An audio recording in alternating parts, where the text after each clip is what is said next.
crack down on the crowd. But of course they did crack down on the crowd very, very brutally. Another element of what happened in Genoa was the fake anarchists, the fake black bloc. The Italian authorities permitted fascist street thugs from all over Europe to come into Genoa, dress them up in black outfits, and then delivered them to key locations during the demonstration so that they could then provoke the riot police and provide a pretext for the riot police to attack the crowds in different places. And they were destroying property as well. Actually, fake black bloc provocateurs had been observed in Prague and Gothenburg as well prior to Genoa. But so, as I said, the security, the scare about the Islamic fundamentalist terrorists seemed at the time to be to elevate security there and to scare people and to make people not come possibly. But it turned out that 9/11 happened just 2 months later, so it's obvious that perhaps the deeper purpose behind that hyping of Islamic fundamentalist terrorists was to set up the notion that this kind of thing could happen because the planning was in the works. I just want to make a few more points here before I finish here in the next 5 minutes or so. And I think it's important for people here at Resistance Radio who, we have the same concerns that the people had in the anti-globalization movement back in Genoa.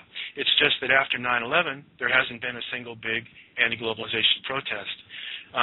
Protesters have been labeled terrorists, and it's been very clear that the security forces cracked down quite brutally, like happened to Charlie Veitch in Toronto. Now if people demonstrate, they're subject to being put into cattle pens and all the stuff that Charlie Veitch went through there in Toronto.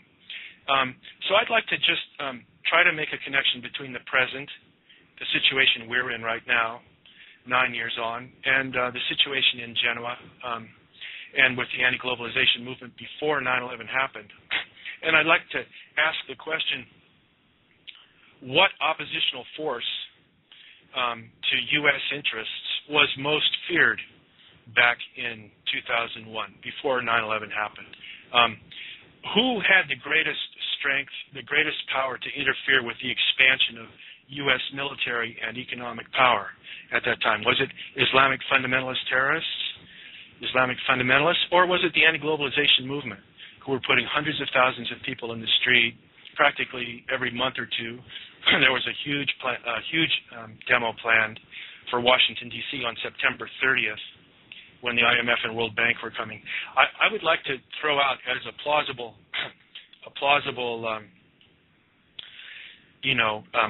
understanding that the anti-globalization movement was a principal target of the 9/11 attacks. And one of the most obvious impacts of those attacks was the complete shutdown of the in-the-street anti-globalization movement. It's taken 9 years to get to the point where we're at now, and we're still not, as well-organized and powerful as we were 9 years ago. There hasn't been a single major demonstration comparable to Genoa since 9/11. Protest has become, as I said, now officially a form of terrorism.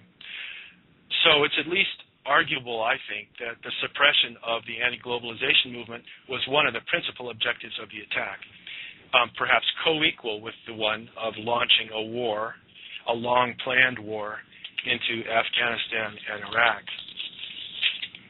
And it's my view that the radical Islam is a fake enemy. I don't believe that radical Islam is a real enemy. I'm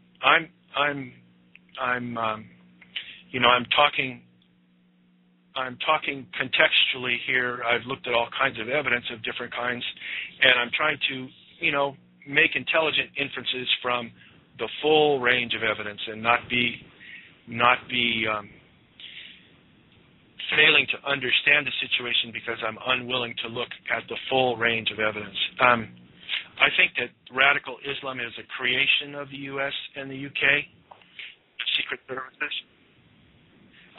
They funded the madrasas where the Islamists learn their creed. They fund the training camps, the bomb-building schools. They're creating an enemy there. But the real enemy is the resistance movement to the anti-globalization, to the globalization process. And under Operation Gladio, that enemy was named. But now they figured they'd have more leeway if they don't name the real enemy. And people can be seduced and fall asleep if they think they're not themselves the principal target of the forces that are operating right now.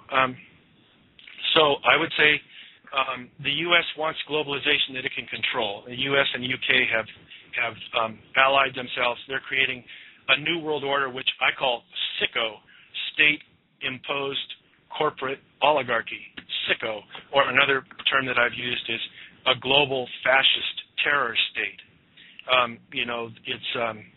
It's the resistors that they're concerned about, and I'm very glad that Resistance Radio has taken life, has sprung from like a phoenix from the fire.